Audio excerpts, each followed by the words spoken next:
नमस्ते। मैं हूं संजय दीक्षित और आप देख रहे हैं दी जयपुर डायलॉग्स। एक थे मुख्तार अंसारी। मुख्तार अंसारी भारतीय राष्ट्रीय कांग्रेस के अध्यक्ष हुआ करते थे। उन्हीं के परिवार में जन्मे दूसरे मुख्तार अंसारी उनके भाई अफजाल अंसारी, यानी अफजल का मतलब होता है बड़ा। बड़ा का मतलब इसको देखा जाए सुपीरियर। तो एक उनके भाई बड़े सुपीरियर अंसारी और ये मुख्तार अंसारी छोटे वाले। हामिद अंसारी इनके चचा जान।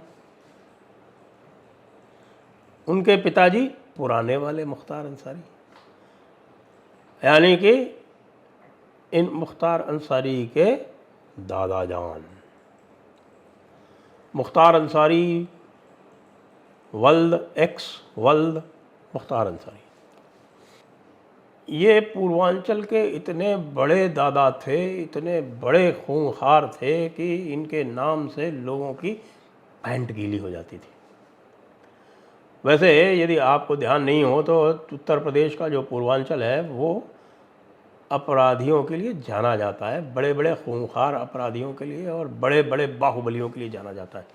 उसमें बहुत बड़े बड़े नाम है। वीरेंद्र प्रताप शाही का नाम है, हरिशंकर तिवारी का नाम है, श्री प्रकाश शुक्ला का नाम है, राजन तिवारी का नाम है, और अभी आजकल की देख लें तो ब्रजेश सिंह का नाम है, मुख्तार अंसारी का नाम है, अतीक अहमद का नाम है, अफजाल अंसारी का नाम है। लेकिन जब समाजवादी पार्टी आती है तब जो इनका हिसाब किताब है वो दिन दूने चार चौगुने चमकता है। एक तरफ हामिद अंसारी साहब बड़े डिप्लोमेट थे, और उसके बाद फिर जो है वो एएमयू के, जामिया के, पता नहीं कहाँ कहाँ के जो है हर जगह के, तो वो सारी जो ठेकेदारी थी मुस्लिम पॉलिटिक्स की वो हामिद अंसारी साहब के पास थी। बाद में वो वाइस प्रेसिडेंट भी बन गए। तो ये मुख्तार अंसारी जो था एक अत्यंत कुख्यात था। इसने अपना जो अपराधों का कारोबार आरंभ किया था, तो आपको ध्यान होगा कृष्णानंद राय वाला हत्याकांड आपको ध्यान होगा। लेकिन कृष्णानंद राय वाले हत्याकांड से पहले भी एक बड़ा प्रसिद्ध हत्याकांड, अपहरण और हत्याकांड हुआ है जिसमें इसको कल सज़ा मिली, इसको और इसके भाई को। और वो नंद किशोर रूंगटा जी का है। अब नंद किशोर रूंगटा जी जो थे वो कौन थे? नंद किशोर रूंगटा जी विश्व हिंदू परिषद के कोषाध्यक्ष थे। बनारस के बड़े व्यापारी थे, कोयले का उनका कारोबार था। और कोयला आप जानते हैं पूर्वांचल में, विशेषकर मुग़ल सराय में कोयला माफिया बहुत एक्टिव रहता है। जो भी वहाँ से कोयले के रेक इत्यादि निकलते हैं उनमें से कोयला चोरी करना और कोयला बेचना उनका पुराना धंधा है। और नंदकिशोर जी उस धंधे में तो नहीं थे, लेकिन कोयले के धंधे में तो थे। उनसे फिरौती विरौती मांगी जाती, नंदकिशोर जी ध्यान नहीं देते हैं, क्योंकि वो तो बड़े प्रतिष्ठित और बहुत ही, जिसको कह सकते हैं कि नामचीन थे, प्लस विश्व हिंदू परिषद के कोषाध्यक्ष थे, तो उनकी एक राजनीतिक स्थिति भी थी, हैसियत थी, और उनसे संबंध अच्छे थे मुख्तार के। तो मुख्तार जो है वो उनको किसी बहाने से कहीं बुलाता है मीटिंग के लिए और उनको गायब कर ले जाता है। बताते हैं कि पहले उसको ले जाते हैं प्रयागराज और उसके बाद फिर वो नंद किशोर जी गायब हो जाते हैं। आज तक उनकी लाश नहीं मिली। परिस्थितिजन्य साक्ष्यों के आधार पर इसको कल सज़ा हुई है, और क्योंकि उनकी बॉडी नहीं मिली, उनका शव नहीं बरामद हुआ, इसीलिए उसको 10 साल की ही सज़ा होती है। और साथ में अफजाल को भी होती है 4 साल के लिए, वो भी निपटा है। वो उसकी अब जाएगी सांसदी। अब वो सांसद नहीं रहेंगे, एक सांसद और कम हो गए। इन्होंने मनोज सिन्हा को हराया था भाई गाजीपुर से। मनोज सिन्हा का राजनीतिक भविष्य चौपट कर दिया। जब चारों तरफ योगी जी की सेनाएं जीत रही थी, मोदी जी की सेनाएं जीत रही थी, उस समय 303 सांसद जब आ गए पार्टी में, उस समय वो चुनाव हार जाए तो इससे बड़ा दुख क्या हो सकता है। और अच्छा खासा उनको महत्व तो मिला हुआ था। रेल मंत्रालय उनके पास था, रेल मंत्रालय के साथ साथ उनके पास टेलीकॉम मंत्रालय था, बड़े बड़े 2 मंत्रालय उनके पास थे। BHU के वो अध्यक्ष रहे हुए थे पहले, तो बड़ा उनका दबदबा था। एक समय उनको उत्तर प्रदेश के मुख्यमंत्री के रूप में भी सोचा जा रहा था। लेकिन अब जो भी विधि ने जो लिख रखा भाग्य में, उसको तो टाल नहीं सकते।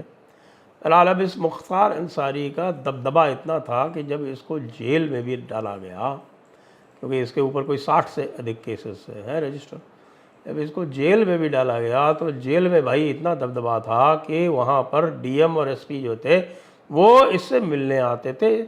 बैडमिंटन कोर्ट बनवाया गया, बैडमिंटन कोर्ट में लोग इसके साथ बैडमिंटन खेलते थे। और उसके शौक़ के लिए वहाँ पे एक मछली का तालाब बनवाया गया, जिसमें वो मछली फिशिंग करता था, मछली मारने का अपना शौक़ पूरा करता था। हर तरह की उसको सुख सुविधा, एक प्रकार से तो ये समझ लें कि जेल जो थी उसके लिए एक रिज़ॉर्ट टाइप की थी।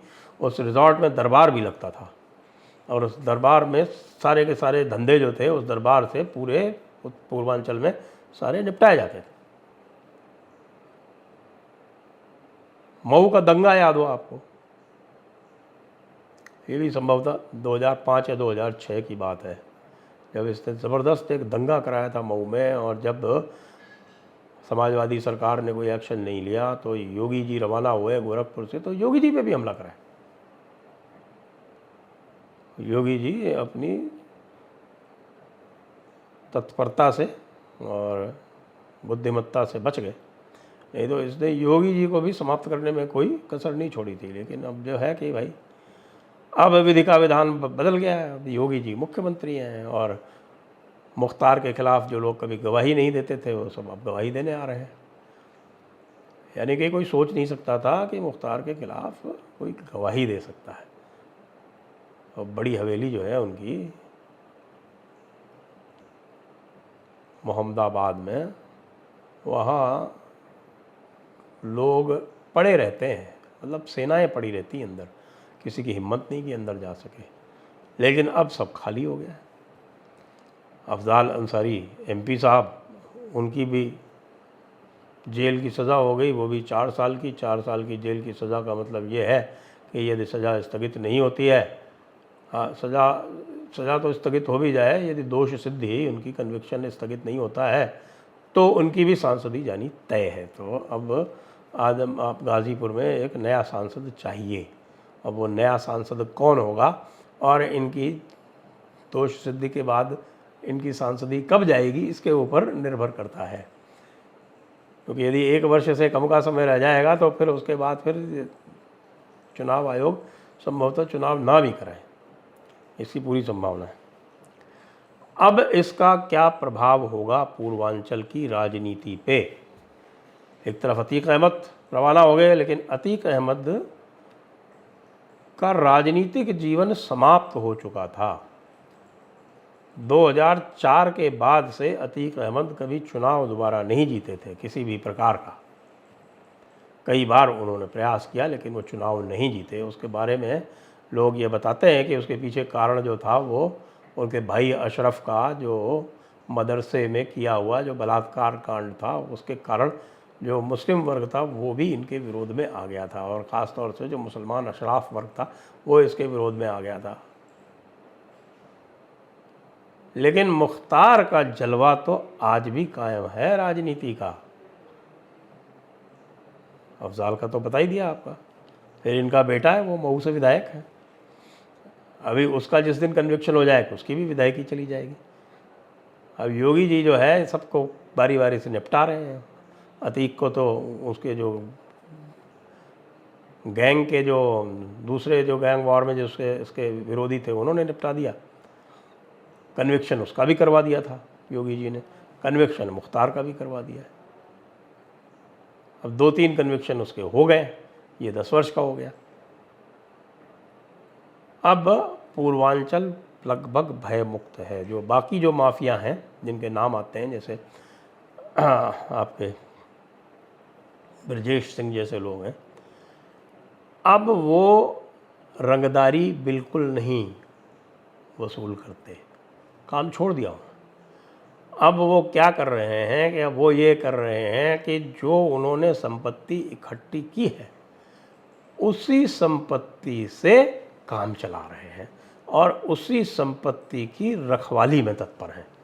कोई नया काम नहीं कर रहा है। आप देख रहे होंगे कि राजा भैया कभी आप नाम नहीं सुनते होंगे कभी।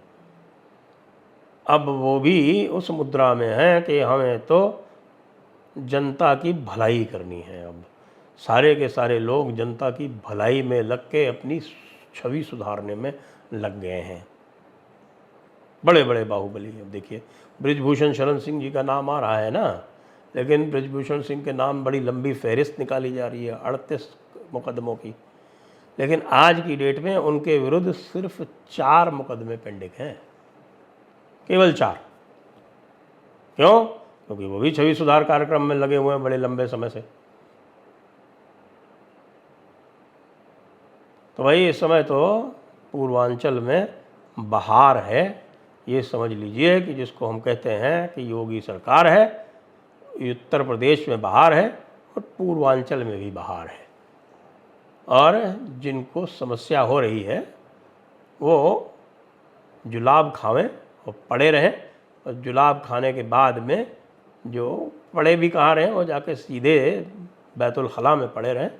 वहाँ जो है वो अपनी जो भी लूज़ मोशन कर करके जितनी भी उनकी चर्बी एकत्र हुई है वो सब निकालते रहें। इसके अतिरिक्त उनके पास और कोई उपाय नहीं है। जय हिंद, वंदे मातरम।